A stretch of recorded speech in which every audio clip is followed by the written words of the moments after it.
LadyChann. Fight.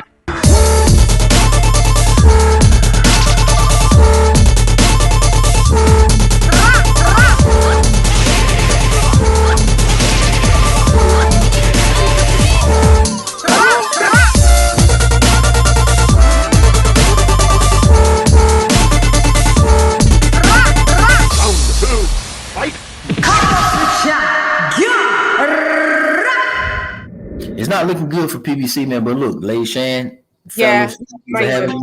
Oh no! Stay on zone. Okay, Shout out. We got a phone call. The phone call is in the building. In 1 second, my guy. Let me just hit you. Let me just get you all situated so everybody can hear. Sorry, I did take off my Bluetooth because I didn't think we was having any more calls. Let's put it back on. Okay. Shouts out to the caller. What's your name and where you calling from? Oh, you put the phone down. Oh God. Is he crank calling now? Is he calling and hanging up? Is that him? Back. Arlington, Virginia. Okay, I'll call you back. How about that? Well, I stayed in Virginia, 7 cities. I like P-Town. I'll call him back. Okay, let's see. All right. It's an American number. He could have called me. It wasn't going to cost him any money. Look. He ain't gonna answer. He ain't answering. He's like,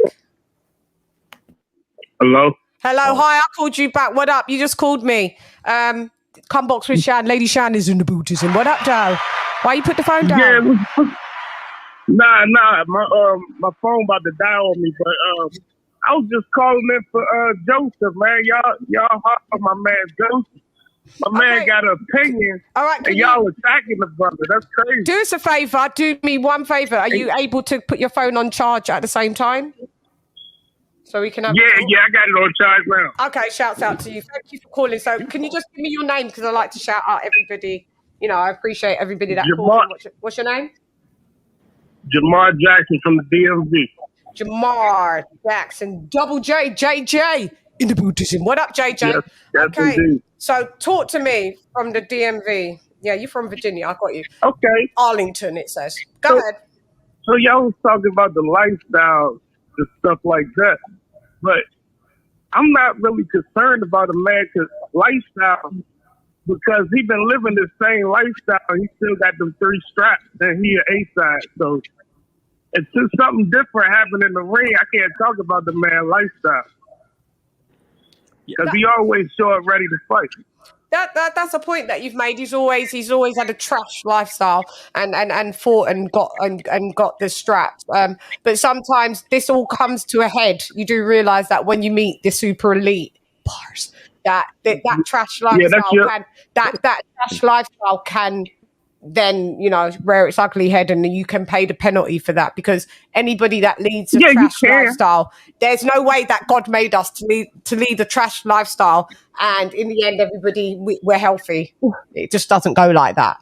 But if I start seeing some effects in the ring, then that's when I speak on it. But besides that, I gotta go with what I see in the ring. Okay. That's all I'm trying to say. Yeah.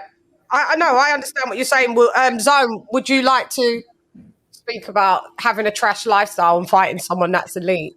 Well, it affects high-class athletes. A shout out to Virginia. I used to stay down on East Little Creek in Norfolk, so I'm everywhere. P-Town, shout out to you. Let's go to the alley and Bar Norfolk and all that, so I know about Virginia well. I can get up there. So, listen. Let me explain something to you. My cousins live in Virginia as well. Go ahead. No doubt. Okay, so he got a point because he don't feel like he saw anything that's affected Errol Spence in the ring. But I did see one thing. I did see him get his dentures knocked out by Ugas, right? And then I did see him. Yeah. This is him, not you, right? So we're going to go with the primary source in the boxer. That evidence reigns supreme in your opinion, right? He did just say in an interview that as a result of the car crash and him having dentures in his mouth, it did affect him against Ugas because it made a lapse or caused a lapse in his attention, and Ugas spit them around to the ropes, which can be considered a knockdown technically because the ropes held him up, but we give him a pass on that. So if you go into the Errol Spence and Crawford fight and you do those laps and you get your mouthpiece knocked out and you're going around looking for a mirror to see how you look, Crawford is going to give you an early exit. That's just one example. What do you have to say to that? Yep. So do you understand when we say that could be a possibility? Yeah, but one thing about it too, when I listen to y'all, man, like you, like if somebody got an opinion as far as on yeah, I know what you're saying, that we went off. Chann, one second. Hey, OG. We're off that. We're off that. Listen, we off that. We'll get to that later.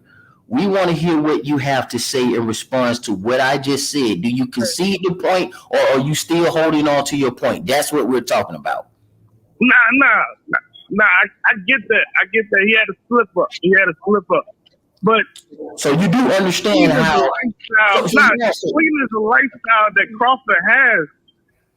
When he slipped up against Mean Machine, how long ago was that? That wasn't the same kind of issue. How did the fight end, sir?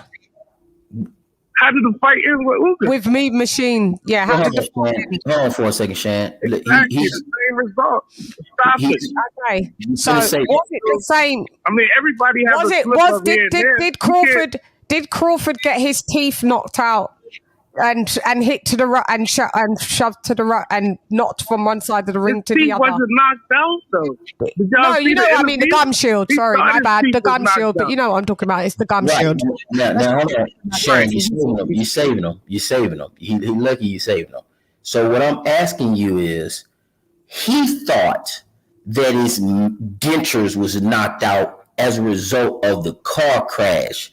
So when we say that, we're not just making up a lifestyle argument. That's just one thing we're talking about. We haven't even gotten to him confessing that he has a fat camp for every training camp. We haven't even got to that. That's what he said. So I'm gonna ask you one more time. As a guy, I'm respecting you. I'm gonna ask you one more time.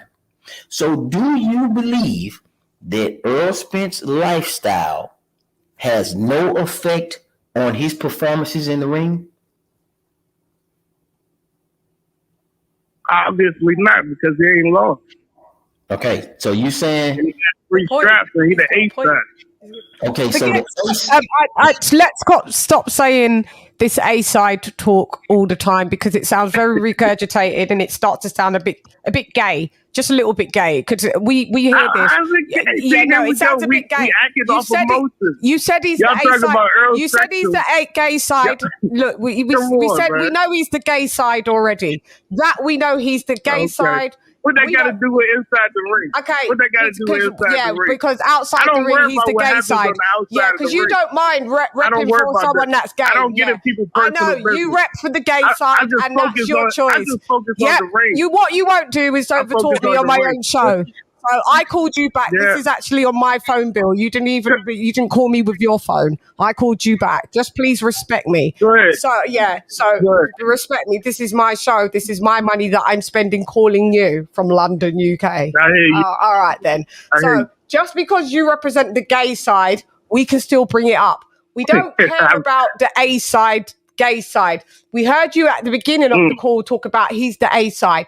It's starting to sound a bit puppeteer, because everybody that speaks about Spence, I was going to call him French, but Spence, they come in and say he the A side.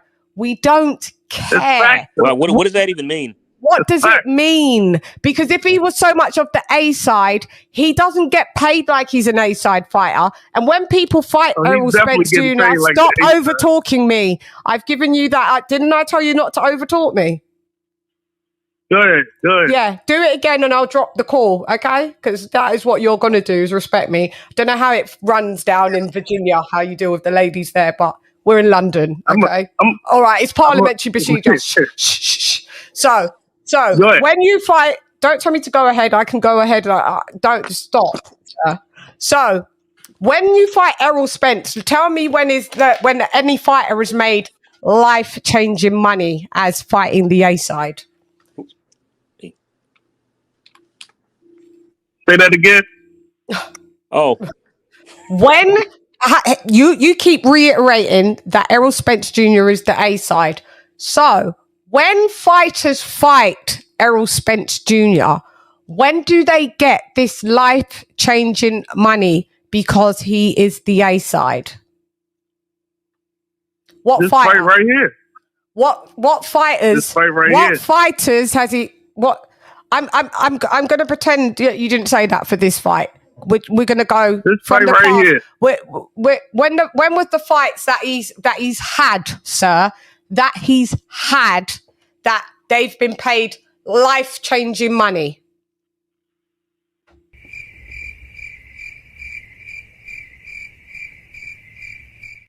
Not into the Yeah, money exactly. like that. Shouts out. Anyway, thank you, sir. Thank you so much for your opinion. Thank you for calling in. I massively appreciate it. by the way, Chann, can I ask him something before he goes? Can I ask him something? Before he goes? The entertainment is in the beauty scene. Yeah, can I ask him something before he goes? Shout out to y'all. I'm going to keep listening, though. Yeah, you can keep listening. Y'all funny. Wait, sir, before you go, could I ask you something before you go? Do you want? Okay, Jamal, go ahead. He wants to ask you something. I'm glad that we're entertaining you. You know, that's what we do. You know, sir, are you still there? Along with us, but we're actually laughing at you. Y'all real passionate. I love the passion. No. Let me ask you this, sir. Let me ask you this. What stadium is Errol sold out in the U.S.? Dallas. Huh? Dallas. Was it really sold out? I mean, it's not going to...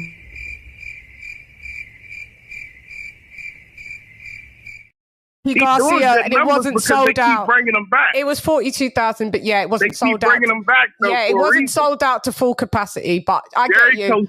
I get you. It wasn't sold out to. It was a good gate because of Mikey Garcia. We've never seen him do that gate ever again, by the way, ever. So shouts out to Mikey Garcia for bringing the A side, the real A side. He bought the Mexicanos. They were in the Eredivisie.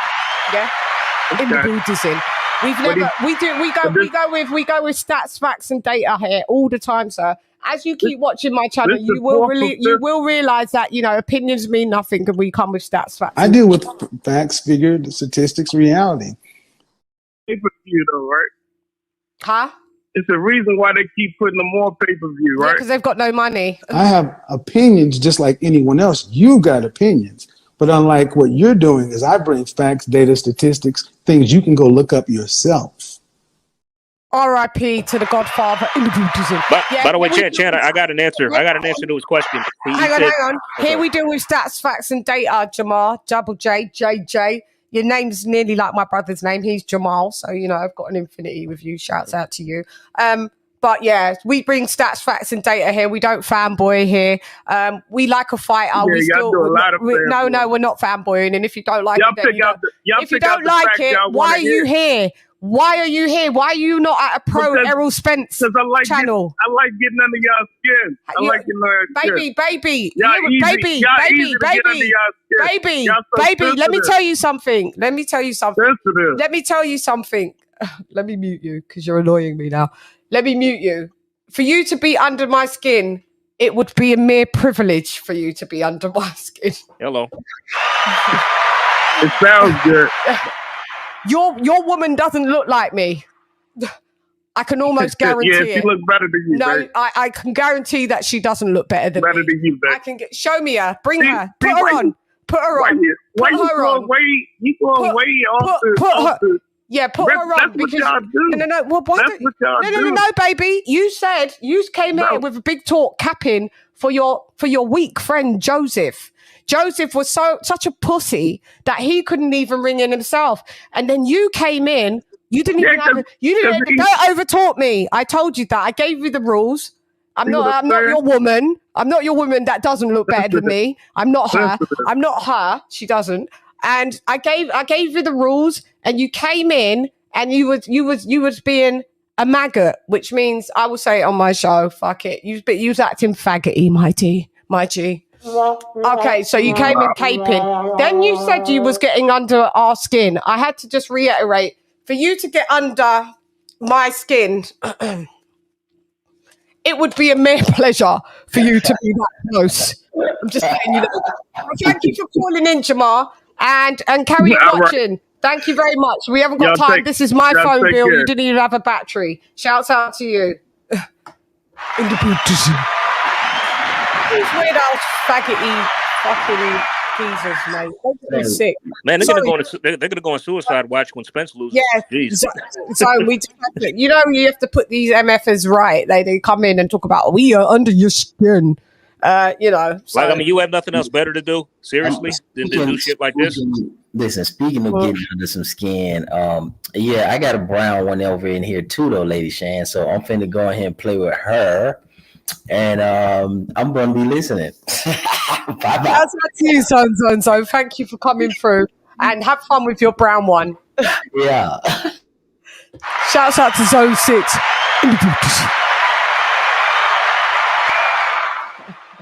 But Chann, I had an answer for his question that he asked. He's still listening with his. Okay, I mean, well, the 3.5 woman. Go ahead. Spence is on pay-per-view because the PBC they can't afford guarantees for their fighters, so they're hoping the fans will cover it. That's why. So that's what they always do, and half of their fans don't cover it because they stream the fights. I wonder, have you his PPVs have been very bad. But we came on here and we talked the stats, facts, and data. And I love it that I knew this topic would bring in the fanboys, that's aerosexuals, because the first thing that aerosexuals do is call you a fanboy of Bud. But we've sat here for 3.2 hours doing stylistic breakups, quiz show. What else have we did? The pros and the cons, where the fighters will go afterwards, the deal, breaking down their deal. We've covered it all. This isn't a fanboy channel, mi hermano. Okay. He's trying to project his fanboyism onto us. That's what he's doing. You didn't even have money to call, even though you was calling at my New York number. And you had to ring and then come out. You had to ring and then drop off and then blame it that it was funny that your battery was working when I called you back. So don't come to me with your broadcast selves round here. This is London, England, the first world round here, like the country that you live in. Let's act like it.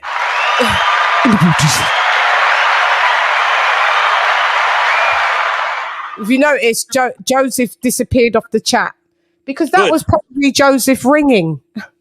Yeah, the first time. It was Joseph. That was Joseph on the phone. He came and gave us, my name's Jamar. No, it was Joseph. Oh, yeah. Didn't comment ever since. His bitch ass hasn't said nothing ever since. So shouts out to you if you thought you was getting under my skin. Now, if you ever got under my skin, I'd go to the doctors. That means I'd have a tick. And we'd need to burn you to remove you from your blood-sucking antics. God, or I'd have to be defleed if you was fucking under me. No, we don't let niggas like you get under bitches like me. Yeah. I deal with top-grade niggas in the booties. Yeah, not ones that I have to repeat a question to because they're retarded. Let's read the question again. Yeah, level 1 retardation. I mean, just for that, another matter. There's other things to do than just go on other people's channels and troll. Round 1, fight.